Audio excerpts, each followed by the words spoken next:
There we go. We are back. Got to get Okay, your backdrop up there. it's coming. All right. Good to see you, Andre. Yes. Good to see you as well, Stephen. Yeah. Boy, it's been it's been a couple of weeks this time. Sorry about last week. The scheduling didn't work out, but uh hopefully you've been up to some good things the last couple weeks. I've been trying to stay out the way. Very good. There you are. Very nice. Yes. Am- Ambassador of Hope. Ambassador Hope is back. Yeah. Have you how's that area of your life been going as far as books and speaking and things like that? Is it kind of hindered by COVID or No, I mean, people call and they'll order like a case of books for a school or a oh yeah. case of books for a prison. So it's not like, I don't know how many one offs I'm getting, but people are ordering books for groups. Oh nice. So I give them a discount rate if they buy it for a group. Like, hey, I want this prison unit to get it. I want these juveniles to get it, or this. Some businesses have been, or I had one business ordered for all their leadership program, their Yeah. leadership people. Like, hey, we need 75 copies of your book for our leadership team. Oh Oh, wow. I shipped Yeah. 75 copies. I had to Yeah. sign them. They're like, hey, can you sign them? I was sitting here like signing 75 books and shipped them all out. Yeah, wow. I was actually going to ask about that. I was curious about your experience as an entrepreneur, and I was wondering what how you approach that world and whether any of that mentality or lessons or approaches translates into racial justice work for you. It's all one person. So I'm all one person. I don't have like three people inside of me. It says Andre.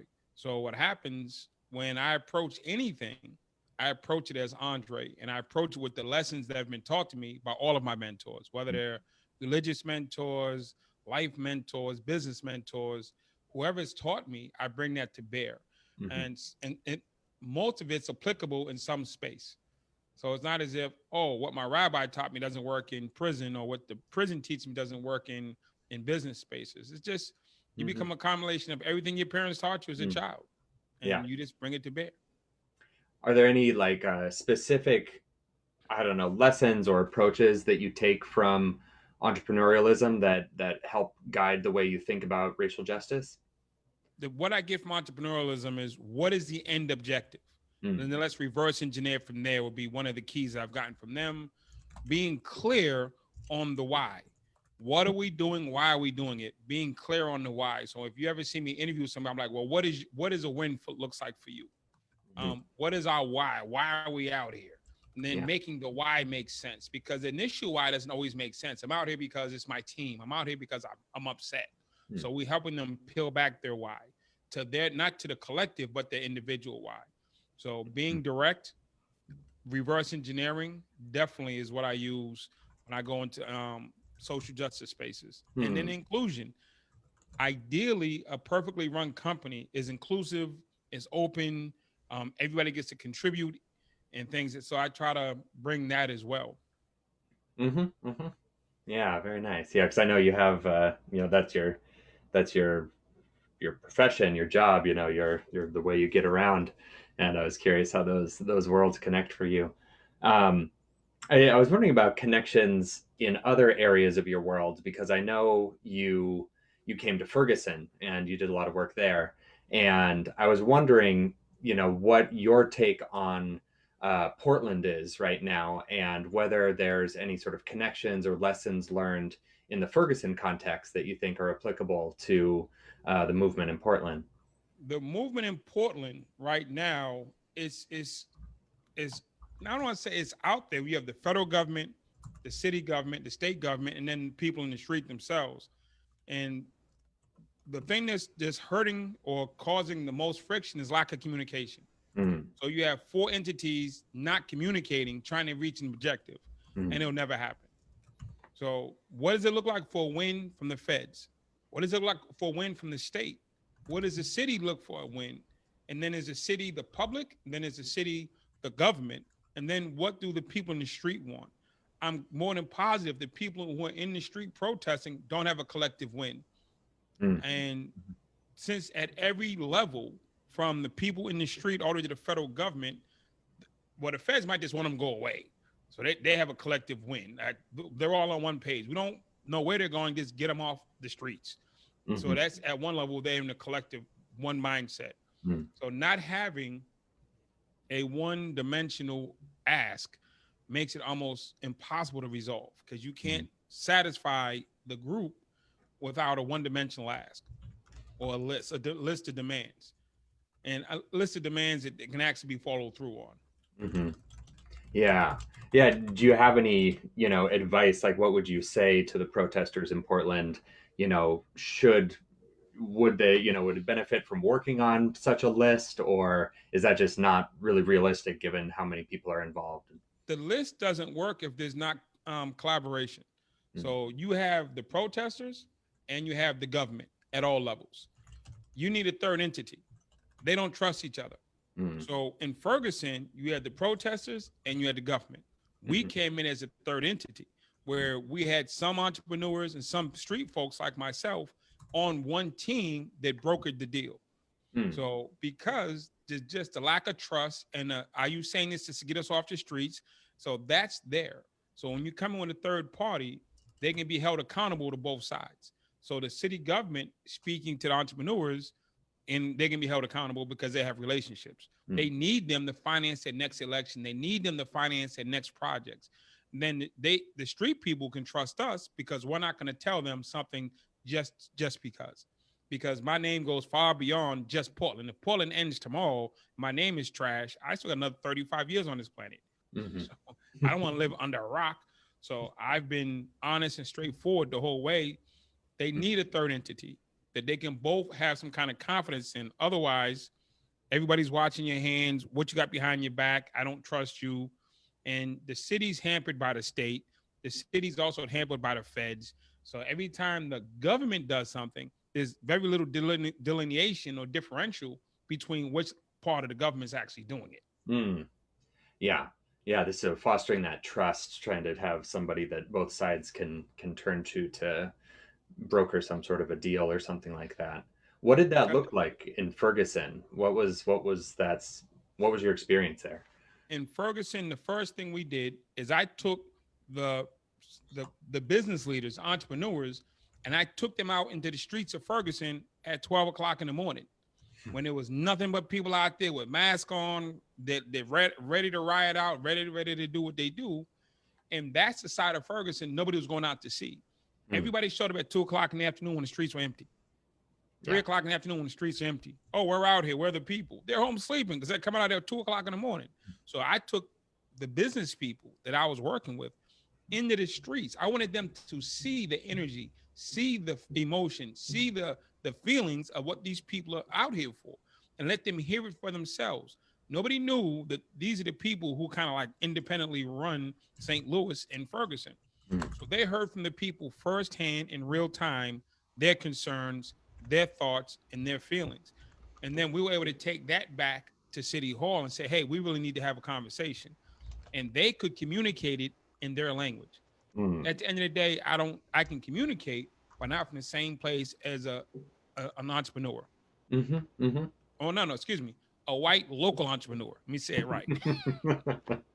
I am an entrepreneur, but I'm not a white local entrepreneur.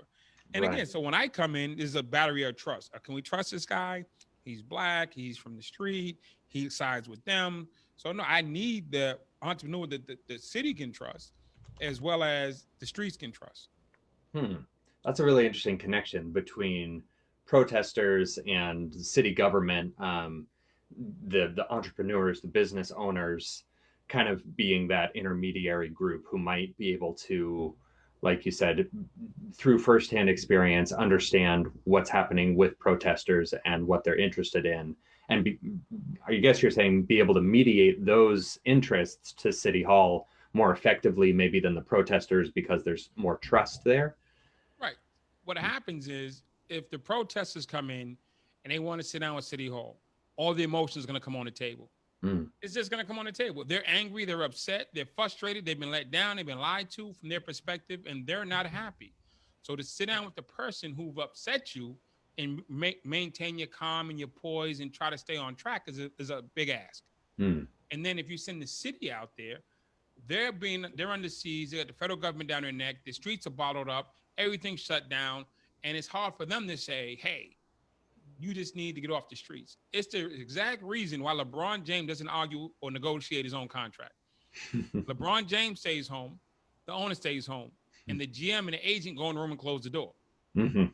Never does the owner and a player go in the room and make the contract. It Mhm. doesn't work because it's too tense. There's Mm. too much stuff on the table. The Mhm. owner wants to pay less, the player wants more. And I need to say you missed 10 jump shots. You need to say, well, you did this, you made this. So the owner stays out, the players stay out, and two parties go in and they mediate. So Mm. there's no hard feelings after the fact. Yeah. And I'm curious about the details of what that looks like when you take local business leaders out to the protests. How do you even identify who to talk to, who to listen to? How do you approach a group of protesters to start a dialogue like that? Well, first you got to know people in the street. Mhm. That's the first thing. So I know people in the street. I've born and raised, been in the streets my whole life. So Mhm. when I go to a given city, I reach out to my contacts and I find out who's who. And I reach out and say, hey, man, I want to come out and connect with y'all. Yeah. There's an underground network of communication amongst the protesters. Mm. And once you get inside that circle, into that cipher, you can get into the inner circles and have dialogue. And again, it's not like trying to crack the CIA. We're not going to a foreign country. These are Americans. You know what I'm saying? They're out here and they're trying to make it work the best way they can. So they're Mm. looking for allies, they're looking for information, they're looking for support. It's not like, hey, they're not trying to rob a bank or nothing. They're just trying to get equal justice.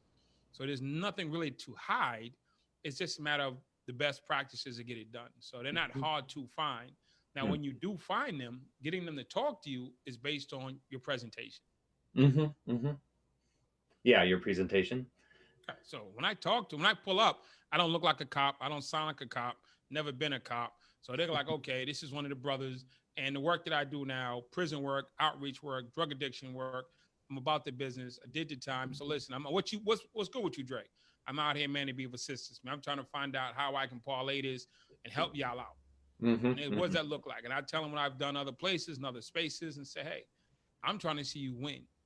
This is not sustainable forever. I'm saying I'm not trying to tell you end it tomorrow, but let's look at what is it a win looks like. Because you got the people out here, you got everybody's attention. Let's go. And Mhm. I was in Ferguson. I asked the guy what a win looked like, and he said a rec center. I told him that's the dumbest thing I ever heard in my life.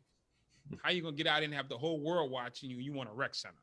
I said, ask for something that is global. Ask for something that's gonna improve lives. So I'm not just settling for something that doesn't make sense that they're just yelling out. And Mhm. again, I will hold them accountable and help them get the most what they can get based on their scenario. Mhm. Mhm. Yeah. Yeah, that's great. Thank you for sharing those experiences because it's a unique history and skill set that you have in that domain.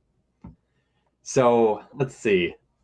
One of the questions that came in from the list that I put together is, I think for a lot of people, maybe a lot of white people trying to take a stand on racial justice, this is maybe the first time they've ever done something like this that is I guess it works for individuals. It works for corporations too. Deciding to take a stand that is going to alienate some people and is going to put some people off, family members, friends, something like that. Maybe you're used to your whole life going through not causing any waves in your social circles, and but you decide enough is enough. You need to put your foot down. You need to make this clear and known. How do you recommend dealing with getting more comfortable not pleasing everybody all the time? Well, if you try to please everybody, you please nobody, you're first included, yourself included. So Mm.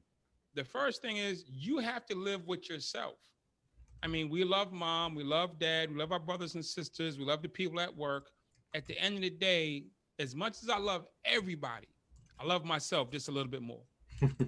Yeah. Just a little bit more. I love you, Steve, but I love Andre just a little bit more. And I can give you another 30 people that I love, but I love me just a little bit more. So in my world, I come first. Mm-hmm. Well, Andre, that's selfish. Andre, that's not right. That's whatever you want to call it. Well, you know something? Who are you putting first on your list? I'm not counting anybody else on this planet to put me first on their list, including my son. So I taught him, you come first on your list. Hmm. I come first on my list. It's called self-preservation is real. So I am responsible for making sure Andre's well-being is good. Now I have friends and family and loved ones that try to help me in that area, but I am ultimately responsible for my happiness and my health and my well-being. As much as I like to delegate that out, I'm responsible. So you have to say, where do I want to go with this? What do I want to be? Not what are people going to think of me if I do one thing or the other. There's Mm. so many people who went to college and took up science because their parents wanted them to, even though they hated it. They Mm. took up law because their parents were lawyers, even though they hated it. And there's people who are living regretful lives right now. Mm. How much longer are you going to be in a scenario that you regret? And here we come again. So if you have a pattern of living your life for other people, this will be really hard for you. And I don't have a pattern of live. I used to living my life for other people. I lived my life for my dad, and I didn't have a relationship with him. Hmm. Hmm. I was trying to please him, even though we weren't even in the same relationship. Mm. So the best thing I can tell folks is it's gonna be hard, but no harder than any other time in your life when you had to stop living for other people. Hmm. Hmm. Yeah, and it's a matter of integrity too. I think that you come to realize that, I don't know, that staying silent or not taking action when there's injustice staring you in the face. It, like you said, it doesn't leave you feeling very good to do that, especially if it's out of fear of what other people think.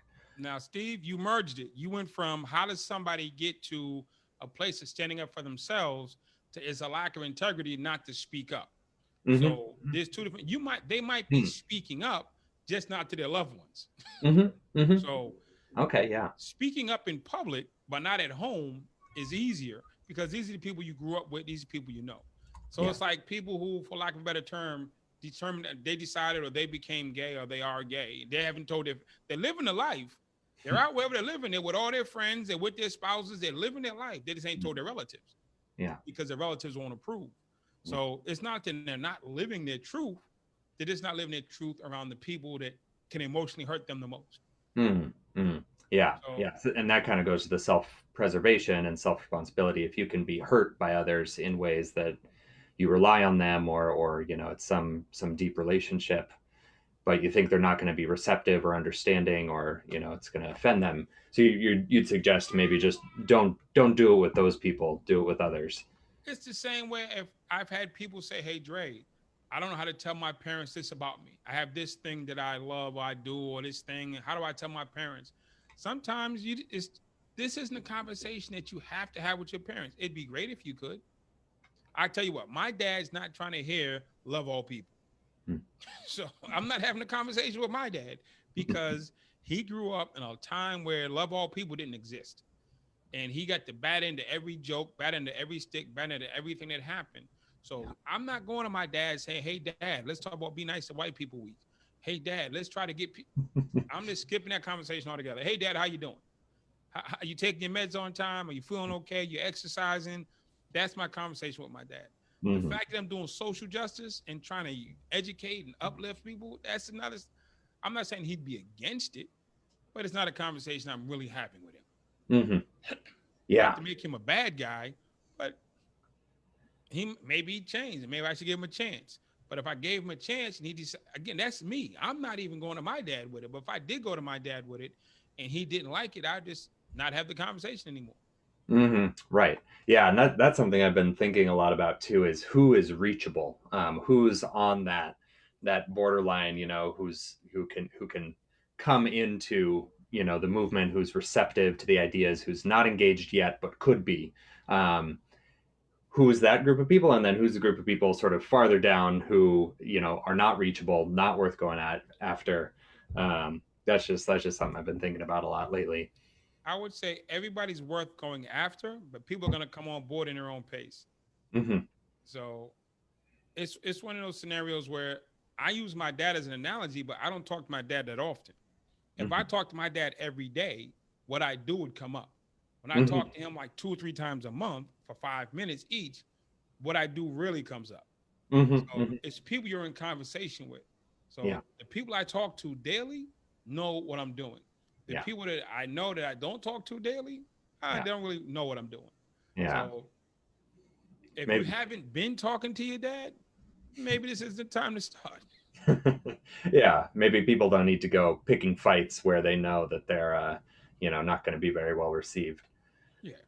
I'm not, I don't see everybody needs to become a brand ambassador for social justice. Live your life. Let your life be the testimony of what you're doing. Hmm. I don't care about Facebook posts or tweets. Just live your life. Where were we at? We were at a restaurant. We were at a coffee shop. And the waiter overheard me and the lady talking and said, Black Lives, hey, you with Black Lives Matter? And you don't mind. And we turned into a whole conversation. And he says, well, he's not doing as much and he's not this. And he said, what do you think I could do to help the movement? White kid. I said, you're doing it. This conversation is it. 6 months ago, you wouldn't have interrupted my conversation about a black scenario. But now you are, and you're in. Now you're getting more information, more insight. This is all it is. This is the result and the outcome of the movement, communication. Hmm. Hmm. He Yeah, was yeah, he was waiting for a starship to land. yeah. I think that really speaks to a lot of the uncertainty and discomfort that white people who are entering the movement feel of that it's never going to be enough, that what you're doing is insufficient, is not engaged enough, not whatever enough, and it leads to a lot of unpleasant emotions, which I worry leads people to leave, and to just be like, I tried, but I couldn't find my thing. I couldn't find my way to contribute, to be Well, part tell of him to that. call me then. I'll Yeah, give him a space. Tell him to give me a shout, and I'll give him a place in the space they can fit in that makes sense to them. If yeah. you can't figure it out, it's because you're not trying hard enough or you're not asking the right people the right questions. Hmm. If my son was sick, I'd find somebody with a cure and I Mm-hmm. wouldn't give up. Mm-hmm. If it's not my kiddo sick, well, I tried. I gave my best effort. Hmm. So how committed are you to finding a solution? Yeah. Are you committed only because it's convenient? Or are you committed because you want to see this? And I'm committed to social justice coming through because it affects me, it affects my son. So I'm never gonna opt out. Yeah. But Yeah. if I was white and I lived out in the suburbs and I tried and I reached out and I didn't really know where to plug in and people were kind of rude to me, if I'm trying to get justice for my son and people are rude to me today, I'm going to be back at it tomorrow. They're rude to me tomorrow, I'm going to be back at it the next day. Yeah. I want my son to live in a great world. So I'm never going to opt out of this fight because his life and my grandkids' lives and my great grandkids' lives depend on this coming forward.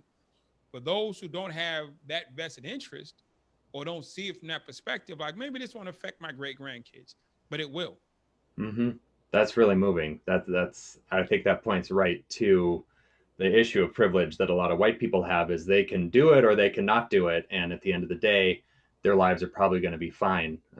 Whereas black people are fighting for their lives, and they're fighting for the lives of their children, and the future of their success in our society, in a way that it doesn't affect all groups equally. And so I think that's why certain people kind of see it as optional and maybe worthwhile, but if it's hard, then they might just back out. Right. Well, it's kind of hard. It's kind of tricky. I got yelled at once or twice. Somebody called me a racist, and I'm trying to help the movement, so I quit. Yeah, yeah, yeah. That, I mean, that's yeah. That was really valuable. Thank you for sharing that, and that's a really kind offer to help people get plugged in ways that work for them. So I hope people who are, if you're feeling that way and you don't know how, I hope they take you up on that. Yeah, I'm not hard to find. I'm Yeah, right here on this. I'm right here on the Zoom with you every week. They can come on Zoom and ask the question. Hey, how can we get plugged in? What can we do? We'll gladly give them a 1, 2. Here's a roadmap.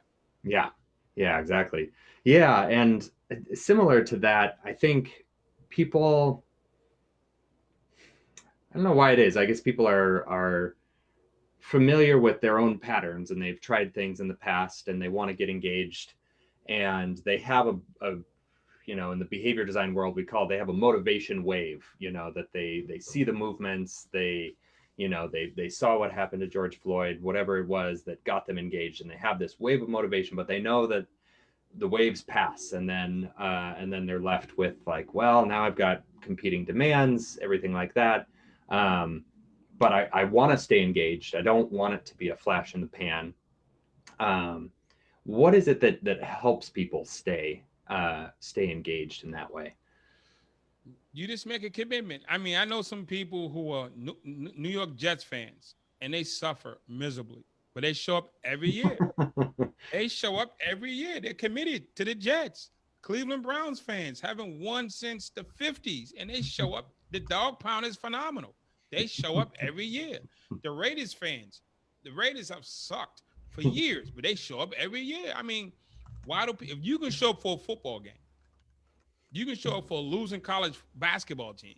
You Mm-hmm. can show up for alma mater that hasn't had a win in 1,000 years. You can show up for this. Mm-hmm. Mm-hmm. So it's not like you let wave what you want to wave. Come on. If you're a Jet fan, you haven't won since 72. Mm-hmm. 19, was it 72 when Joe Namath won? 73 or something? You haven't won since 1973. And I guarantee you, if there was a Jets game tomorrow, the stadium be full. So people know how to stay stuck if they want to. Mm-hmm. If you want to stay, I mean, there's too many scenarios I can give you of people. I mean, if the Beatles came out with a concert, sold out. Sold out. Why? We love the Beatles. Why? They make us feel good. Why? Because I bought all the albums. Why? Because I think John's cool or Ringo Starr's my guy. You love what you love. You follow what you follow. So all of a sudden you have to get a new way to follow the movement. No. No. Do the same thing. You like you said. Well, Andre, use your entrepreneur space and your criminal history space. And that is one person. You are one person. So the same person that can follow a musician, the same person can follow a sports team. The same you can follow this if you want to. Stop making excuses. If you don't want to make excuses, if you want to make an excuse, just say I don't want to do it, and I respect that. But don't tell me you can't stay motivated. Don't tell me you can't find your place and your space in life. Yeah, and I think what I've heard from activists who have been engaged in this space for a longer time is that it's relationships that help keep them coming out, keep them accountable. You know, they have another person to show up with and to show up for, somebody who builds that momentum with them in a social way. Know what we can do? We can put on our link on the link for this Zoom or this Facebook. We should suggest they watch the 13th Amendment. They watch When They See Us. They can read. We give them 2 books to read, and before you even come talk to us, watch these 2 documentaries, read these 2 books for a baseline. Yeah, I really baseline them out, and then because you just say, hey, follow us on the Zoom. If you're not gonna do any of the work, then what's the point? What happens if a student shows up every class and doesn't do the work? He flunks out. You can't keep showing up saying, okay, well, I'm just gonna. They have no expectation of me. There's no ask of me. So 2 documentaries, 2 books, and let's roll. Yeah, that makes a lot of sense, I think, and I think those provide really good foundation so that you come in and people don't have to teach you, the ABCs of racial justice. You kind of have an understanding. Hey, which one's that? Oh yeah, Ben Hardy. I think we should put this as one of the books. Yeah. Just because personality is not permanent. Yeah, I've been reading that one actually. You have a great feature in there. I didn't know all that about you. It was a really good profile. I'm putting this one up instead of my book. I can put personality isn't permanent, and know something? I got another one. It's over there. Average Sucks by Michael Burnoff. Okay. So personality isn't permanent. Average Sucks, and the 2 documentaries. What will readers get out of Average Sucks? What does that one? Get your life together. Get your life together. It's not all about race. I mean, you need to learn about historical context around racism. If your personal life sucks, then you can't do anything. If you can't master your own life, there's not much you can do for anybody else. So me giving you 20 Black history books to read and your life is out of order, it's not going to. This book is going to help you understand that you can make changes inside of yourself. So you were a racist once upon a time. Personality isn't permanent. You were lazy once upon a time. You were an underachiever once upon a time. You were overachiever. Personality isn't permanent is in here. So that's what that is about. That's why I suggested this one. In Average Suck, this is going to tell you how you can understand who you are, how you think, and how you can make a change. Because your personality is not permanent. And an Average Suck speaks to the individual and the mindset and the thinking, how they see themselves. Whereas I'm not in that one, by the way. So Average Sucks is like, who am I? What am I? Why am I? If you understand that, Hmm. and then you get to personalities and permanent. I'm trying to think, what should you read first? Yeah. Well, you make that decision. You're the academic, but Yeah. I believe those two books will frame their thinking, and the two documentaries will frame the situation. Yeah. The context. Totally. Wow. That's a good advice. I wasn't expecting that. And yeah, it's personal empowerment and getting your life together in a way that you can actually show up to be helpful and to do things that are effective for other people. Yeah. Let's see. Anything that was on your mind or in your world, things you wanted to share, um, events, progress, movements, anything that you've been working on? Every single day, I'm still in these prisons. I Mm-hmm. mean, what happens is people come from two places that we're dealing with. They come from prison and they come from elementary school. So we got to go to one of the two, if not both.